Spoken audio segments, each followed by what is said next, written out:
Olá, boa tarde. Nosso Vida Saúde está no ar, sempre com muita informação sobre qualidade de vida e bem-estar para você.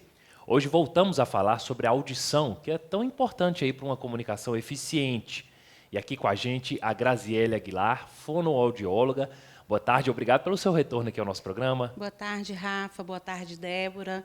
Gostaria de agradecer mais uma vez por estar aqui com vocês. E hoje vamos falar bastante a respeito de audição. Tirar todas as dúvidas, né, Débora Ribeiro, apresentadora aqui com a gente também. É isso aí. Se você tem dúvidas sobre esse tema, fica sentadinho aí que Grazi vai esclarecer tudinho, né, Grazi? Sim, estou aqui para esclarecer. Ótimo. Então a gente quer primeiro entender, né, qual que é a importância da audição em nossas vidas, Graziele? A audição ela é um dos sentidos mais importantes do ser humano. É através dela que a gente pode desenvolver a nossa linguagem, a nossa fala. É através dela que a gente pode se comunicar e trocar ideias, conhecimentos. Tendo uma boa audição, a gente vai longe. É. Agora aqui, Rafa, eu queria saber da Graziele o seguinte: existe que momento que eu devo procurar, né, um lugar para fazer um exame auditivo? Existe uma idade? Como é que funciona isso aí? Débora, nos primeiros 30 dias de vida, o paciente, o bebê, já deve realizar o teste da orelhinha. Se nesse teste ele falhar, o teste é o seguinte, ou passa ou falha. Se o bebê falhar no teste da orelhinha, com 15 dias já tem que fazer um retorno, um reteste. Se nesse teste ele falhar mais uma vez, já é indicado o encaminhamento para o médico especialista, e aí o médico irá solicitar exames específicos para poder chegar a um diagnóstico desse bebê, que tem que ser feito até 3 meses de idade. Olha, que tecnologia, né, Grazi? Sim. Já no dia a dia, tanto eu quanto você, Rafa, o telespectador, ele deve realizar exames auditivos anualmente ou sempre que houver alguma queixa auditiva. Agora, de um modo em geral, como é que a perda auditiva ela é diagnosticada? Ela é diagnosticada através de exames, exames específicos de acordo com cada idade. De acordo com a idade, a gente tem os exames e, de acordo também com a queixa, a gente tem o exame específico para cada paciente. E quais seriam esses exames, hein, Grazi? Desde o teste da orelhinha, que é aquele que é feito no bebê, existe também a audiometria tonal, a audiometria vocal, bera, dentre outros. Como eu falei anteriormente, vai depender da queixa do paciente. O médico especialista, que é o otorrinolaringologista, ele irá solicitar a realização desse exame. E quem faz o exame é o fonoaudiólogo. Isso aí, então, é de acordo com cada pessoa, né? Sim. A pessoa chega com aquela queixa e você vai indicar qual o exame mais adequado. Sim. Por exemplo, um bebê não tem condição de fazer uma audiometria. A audiometria é mais indicada a partir de 3 anos de idade, 4 anos. Então, no bebê, faz-se um teste da orelhinha. Ah, tá. Agora, quais são aí as queixas mais comuns de pacientes que têm suspeita aí de perda auditiva? São inúmeras queixas, eu vou citar algumas. Dentre elas está o zumbido, que tanto eu, quanto você, quanto a Débora, ou o telespectador, alguém de casa, pode ter queixa de zumbido. E o que é esse zumbido? É uma sensação de som onde não existe. Então, as pessoas queixam o seguinte: eu tenho um chiado no meu ouvido, eu tenho um apito, eu tenho uma sensação de panela de pressão ligada o tempo inteiro no meu ouvido. Ou a pessoa queixa: eu ouço, mas não entendo. Eu tenho sensação de ouvido tampado. São algumas queixas mais frequentes dos pacientes com perda de audição. E teria uma causa esse zumbido? O zumbido, Rafa, assim como uma febre, uma dor de cabeça, ele não é causa, ele é consequência. O zumbido ele pode ser proveniente da perda de audição, ou pode ser proveniente de problemas cardiovasculares, problemas de diabetes, cera no ouvido. O fumante ele pode ter o zumbido no ouvido, excesso de cafeína, de álcool. Tudo isso pode gerar o zumbido. Uma coisa que a gente tem que ter em mente é: o zumbido ele não é normal. O zumbido tem que ser investigado, porque ele é consequência de algo. Ele pode acontecer várias vezes ao longo do dia, ele pode... qual que seria a frequência desse zumbido? Só para a gente entender como é que é a dinâmica. Geralmente, o zumbido está o tempo inteiro no ouvido do paciente. Tem muita gente que reclama, não, estou com um zumbido na minha cabeça, né? Eles É, falam zumbido na na cabeça, cabeça. mas, na verdade, é no No ouvido, né? Só que esse zumbido ele não está só durante a noite, ele fica o dia inteiro. Por que, que a noite é o momento que o paciente mais sente, mais queixa? Porque à noite o silêncio. E aí ele tenta dormir, mas não consegue por causa do zumbido. Aproveitando assim que essa noite mal dormida devido ao zumbido, ele vai acarretar vários problemas, sabe, Rafa, para o paciente. No outro dia ele vai estar cansado, mal-humorado, triste, porque não dormiu bem. O zumbido está ali o tempo inteiro. Nossa, tem que tomar uma providência e resolver, né, doutora?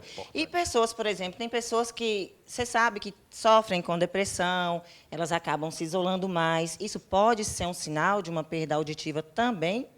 Essa pergunta foi bem adequada para o momento, sim. O paciente com perda auditiva, ele se isola. Ele tende a ficar mais em casa, mais sozinho. Ele não participa de reuniões familiares. Ele não está ali numa roda de amigos, ele não vai a uma igreja, a um comércio. Por quê? Está todo mundo ali na roda, conversando, o paciente não consegue compreender. A queixa maior é, eu estou escutando, mas eu não compreendo nada que ninguém está falando. E aí eles acabam concordando. Ah, sim, entendi, mas, na verdade, não estão entendendo. Então, o quanto antes procurar um diagnóstico.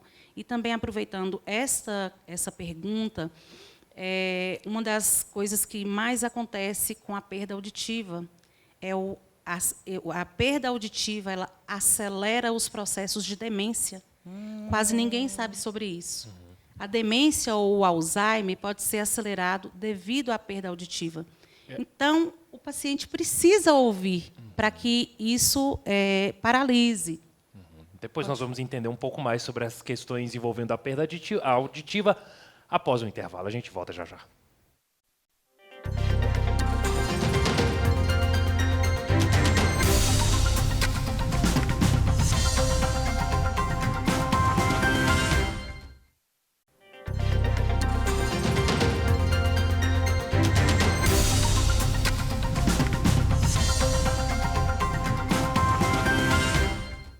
Já estamos de volta com o programa Vida Saúde. Hoje o nosso tema é audição. A gente está recebendo aqui a fonoaudióloga Graziele Aguilar.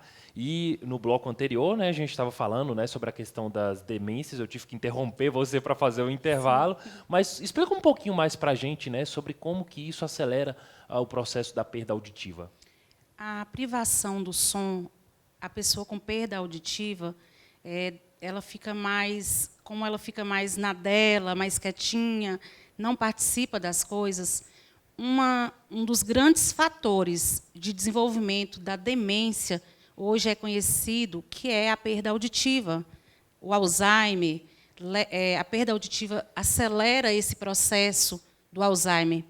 Então, se a pessoa ela já tem um diagnóstico de Alzheimer e ainda não escuta, o quanto antes procurar uma adaptação de um aparelho auditivo para esse paciente, para dar uma parada nessa demência, para desacelerar, é o ideal.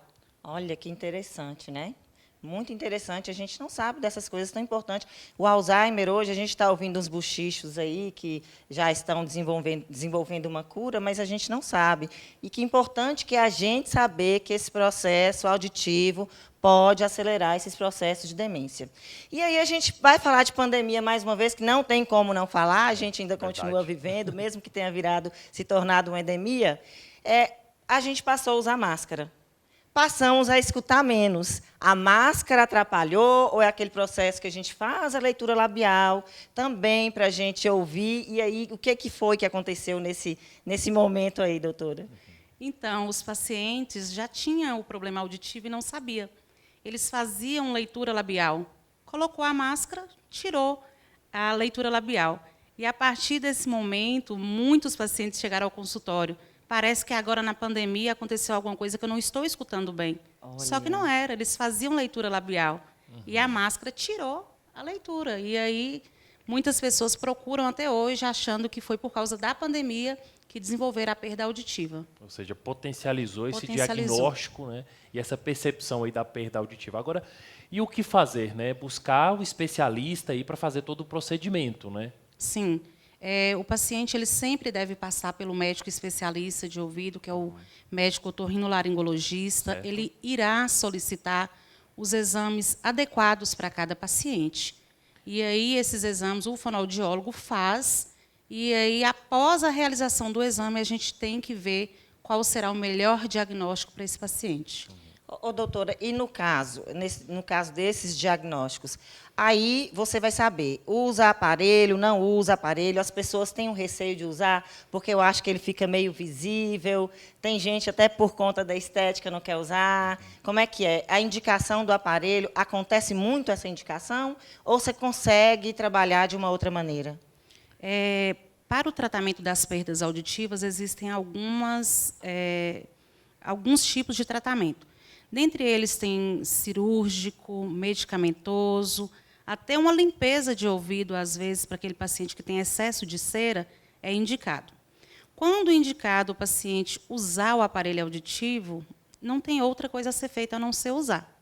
E sim, alguns têm receio de usar aqueles aparelhos que tinham antigamente, eles chegam no consultório até hoje.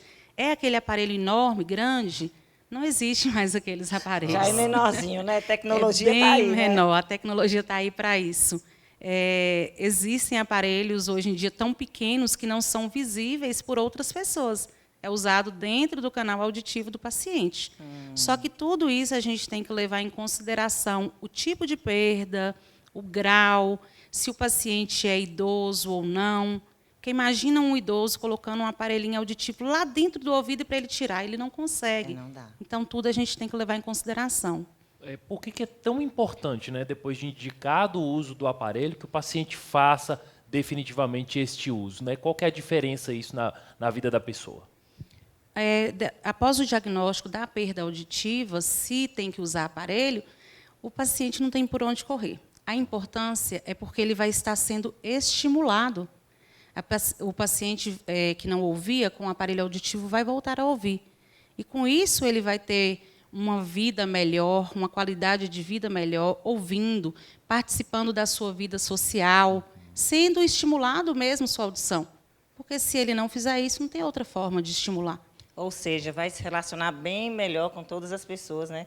Pode até se tornar mais sociável, né, Com Rafa? certeza. É importante, né, esse uso. E dá uma paralisada naquele declínio da perda auditiva. Ok, Graziela, infelizmente o tempo do programa está acabando, mas a gente quer agradecer sua participação aqui no Vida Saúde, mais uma vez trazendo esse tema tão importante para todos. Eu que agradeço a você, Débora, a você, Rafa, e espero que as dúvidas tenham sido sanadas e estarei sempre à disposição. Muito obrigada. Ótimo, agradecendo mais uma vez, agradecendo Agradecemos. Débora também. Beijo, obrigada. Até a próxima, muito obrigado pela sua audiência.